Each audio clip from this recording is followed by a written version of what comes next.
Week one, it's time to talk 49ers Bears before I head out to Levi's for the first true game week regular season practice. Monday was just a bonus practice, but today, Wednesday, means the 49ers are getting started for the 2022 season. So I have five questions for the 49ers that I'm going to be watching on Sunday against the Bears. The first is how are they going to replace Jimmy Ward, because he's out with the torn hamstring here for at least a few weeks. George Odom will probably start in his place. Free agent pickup from Indianapolis this offseason, but we know how important Jimmy Ward is to this defense. That's going to be a very, very important fill-in job for George Odom.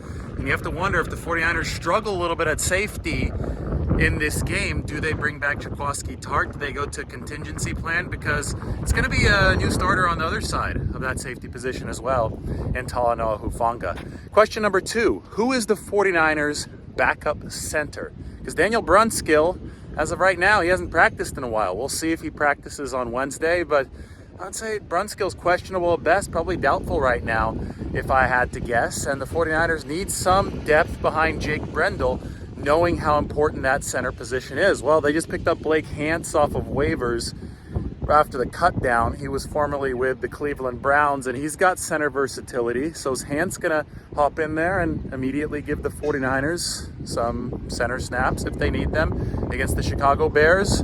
I don't think it's Nick Zakelj time quite yet. They're just starting to give him some work at center. So they did bring Keaton Sutherland on the practice squad. We saw that he wasn't very good, though, during the preseason. So 49ers need that offensive line depth, and I think that Blake Hance is a big part of that. Question number three, how many carries is Deebo Samuel going to get?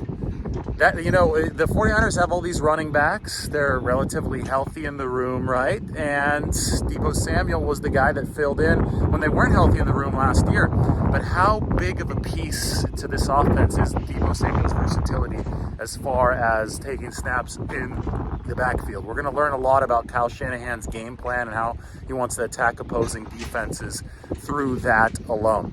Question number four, Trey Lance. How is he going to look? How are the 49ers going to architect the offense around what we know about Trey Lance's development so far?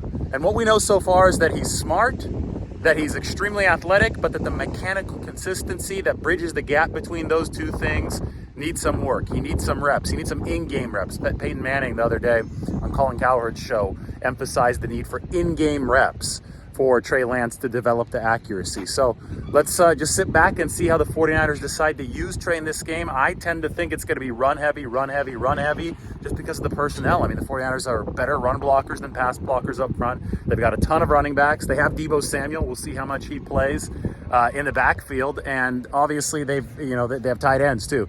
This is a team that's built to zag while the rest of the league is zigging. I say that a lot. That means running the football a lot. And my big question is, how is Trey Lance going to look as far as division of snaps between run and pass, and how are the 49ers going to foster his development? And finally, number five, Nick Bosa.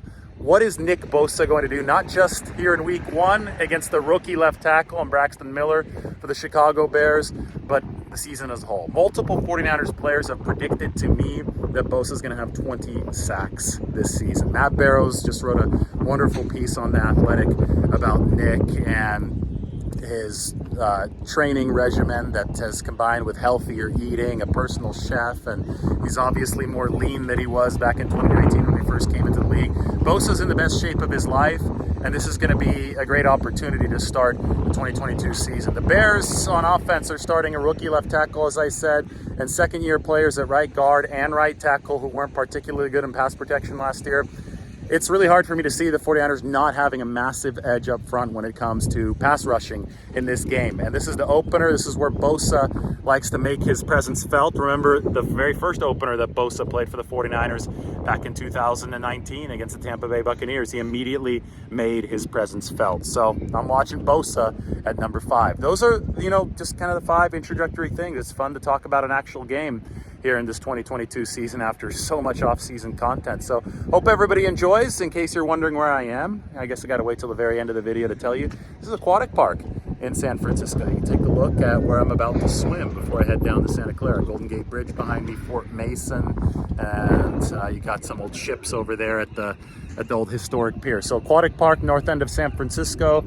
You can pan it around and you can see Ghirardelli Square and all that good stuff. So come check it out.